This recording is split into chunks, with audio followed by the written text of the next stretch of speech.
بسم اللہ الرحمن الرحیم۔ بسم اللہ والصلاة والسلام علی رسول اللہ وعلی آلہ وصحبہ ومن والہ۔ بھائی کا سوال یہ ہے کہ اگر سورۃ الفاتحہ ہو چکی اور نماز میں شامل ہوئے تو کیا رکعت شمار کی جائے گی؟ اور ان کا ایک دوسرا سوال ہے کہ نماز میں سری اور جہری نمازوں میں سورۃ الفاتحہ پڑھنے کا کیا حکم ہے؟ دیکھیں، اس مسئلے میں علماء کا اختلاف ہے کہ کیا انسان سورۃ الفاتحہ مکمل ہو جانے کے بعد اگر نماز میں شرکت کرتا ہے اور اس وقت شرکت کرتا ہے کہ امام رکوع میں پہنچ چکا ہے تو کیا رکعت ہو جائے گی کہ نہیں ہوگی؟ یہ بات تو سب کے ہاں واضح ہے کہ اگر انسان سورۃ الفاتحہ امام پڑھ چکا ہے اور قرات کر رہا ہے، نماز میں شامل ہو تو وہ سورۃ الفاتحہ پڑھے گا، اللہ اکبر کہے اور اس کے بعد اعوذ باللہ من الشیطان الرجیم بسم اللہ الرحمن الرحیم پڑھ کے سورۃ الفاتحہ پڑھے، کیونکہ سورۃ الفاتحہ نماز کے لازم ارکان میں سے ایک رکن ہے۔ تمام کے تمام علماء اس بات پر متفق ہیں کہ سورۃ الفاتحہ نماز کے ارکان میں سے ایک رکن ہے۔ تمام کے تمام گروہ اس بات پر متفق ہیں۔ اختلاف صرف اس بات میں ہے، جو اصل اختلاف ہے، کیونکہ احناف میں بھی دو گروہ ہیں، یاد رکھیں احناف میں بھی دو گروہ ہیں، ایک گروہ ہے جو علمی گروہ ہے اور ایک گروہ ہے جو غالی اور متعصب گروہ ہے۔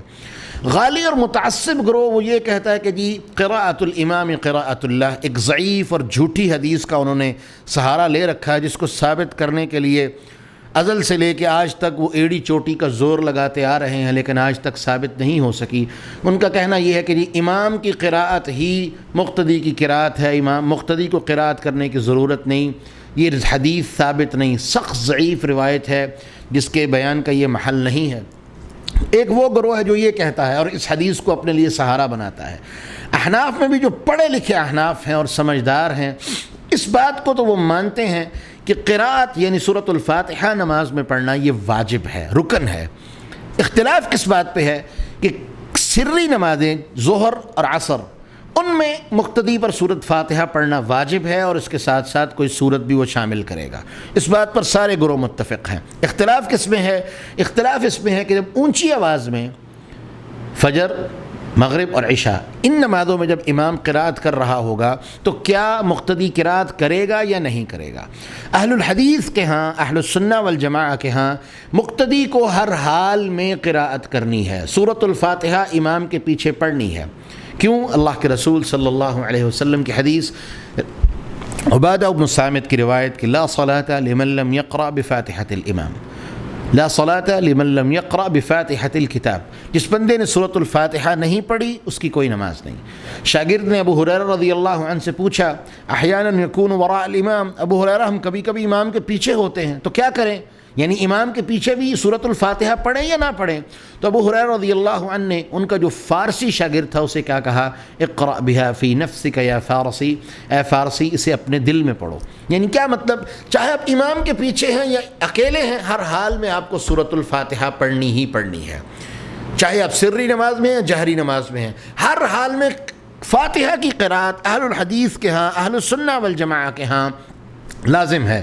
اسی طرح امام شافعی اور امام مالک رحمہ اللہ بھی اس کے لازم وجوب کے قائل ہیں۔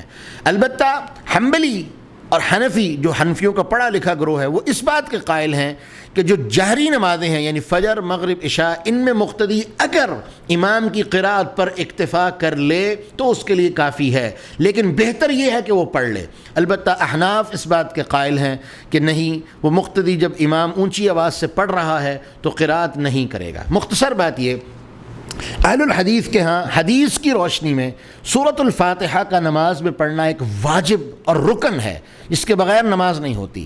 تو جب نماز میں سورۃ الفاتحہ پڑھنا واجب اور لازم ہے اور ایک بندہ نماز میں شامل ہو اور امام رکوع میں جا چکا ہو تو اس کی رکعت شمار نہیں ہوگی، اس کی رکعت شمار نہیں ہوگی۔ اگرچہ اس مسئلے میں بھی علماء میں اختلاف ہے۔ علماء کا ایک گروہ یہ کہتا ہے کہ جو بندہ رکوع میں شامل ہوتا ہے وہ امام کے ساتھ جب رکوع کو پا لیتا ہے تو اس کی رکعت ہو جاتی ہے، اس کو دوبارہ پڑھنے کی ضرورت نہیں، لیکن اس کے بارے میں دو تین جواب ہیں۔ سب سے پہلے تو یہ جس حدیث سے استدلال کیا جاتا ہے کہ جو بندہ امام کو رکوع کی حالت میں پالے تو اس نے رکعت کو پا لیا، یہ روایت ضعیف ہے۔ دارقطنی وغیرہ میں اور سنن ابی داؤد میں یہ روایت آتی ہے اور اس کی سند میں سخت ضعف ہے، یہ قابل حجت نہیں ہے۔ دوسرا، ابو بکر رضی اللہ عنہ کی روایت صحیح البخاری میں، اس سے استدلال لینے کی کوشش کی جاتی ہے، اور اس حدیث سے استدلال لینا بالکل اصول حدیث اور اصول الفقہ کے قواعد کے بالکل یکسر خلاف ہے، کہ وہ کہتے ہیں کہ جی ابو بکر رضی اللہ عنہ نماز میں شامل ہوئے کہ رسول اللہ صلی اللہ علیہ وسلم نے ان کو پیچھے سے دیکھا کہ انہوں نے دور سے ہی اپنی نماز کو شروع کیا اور چلتے چلتے چلتے آ کے صف میں شامل ہو گئے، تو اللہ کے رسول نے اس عمل سے انہیں منع فرمایا۔ تو بعض علماء کہتے ہیں کہ جی چونکہ اس عمل سے اللہ کے رسول نے ان کو منع فرمایا تھا اور دوبارہ رکعت پڑھنے کا بھی حکم نہیں دیا گیا تھا، جبکہ اس حدیث میں ایسی کوئی بات کا ذکر نہیں کہ انہوں نے دوبارہ رکعت پڑھی تھی یا نہیں پڑھی تھی۔ تو اصول الفقہ کا قاعدہ یہ ہے، ایسی حدیث سے استدلال لینا جو مبہم ہو کسی واضح مسئلے کے لیے، وہ درست نہیں ہے۔ تو اس حدیث سے استدلال لینا اصول فقہ کے قاعدہ سے وہ بالکل غلط ہے، بالکل لغو اور باطل ہے۔ تو صحیح بات کیا ہے کہ جب نماز سورۃ الفاتحہ کے بغیر نہیں ہوتی تو پھر رکعت سورۃ الفاتحہ کے بغیر کیسے ہو سکتی ہے؟ لہذا اور سورۃ الفاتحہ رکن ہے، اور رکن کی تعریف ہی یہ ہے کہ وہ عمل اگر وہ ساقط ہو جائے تو پوری کی پوری نماز ساقط ہو جائے گی۔ تو جب آپ نے سورۃ الفاتحہ نہیں پڑھی جو نماز کا رکن ہے، واجب ہے، تو آپ کی رکعت کیسے ہو گئی؟ جب آپ کی رکعت پوری نہیں ہوئی تو آپ کی نماز کیسے مکمل ہوگی؟ اسی لیے اللہ کے رسول نے فرما دیا جو بندہ سورۃ الفاتحہ نماز میں نہیں پڑھتا اس کی نماز نامکمل ہے۔ خداج صحابہ نے پوچھا یہ خداج کیا ہے؟ فرمایا غیر تمام، اس کی نماز ناقص ہے۔ تو مختصر بات یہ کہ سورۃ الفاتحہ کے بغیر نماز نہیں ہوتی، اور اگر آپ نماز میں شامل ہوں اور امام رکوع میں ہو اور آپ رکعت میں شامل ہو جائیں تو آپ کو وہ رکعت دوبارہ پڑھنی ہوگی۔ کیونکہ وہ رکعت نہیں ہے جس میں آپ نے سورۃ الفاتحہ نہیں پڑھی۔ اللہ سے دعا ہے اللہ سمجھنے اور عمل کرنے کی توفیق عطا فرمائے۔ بارک اللہ فیکم۔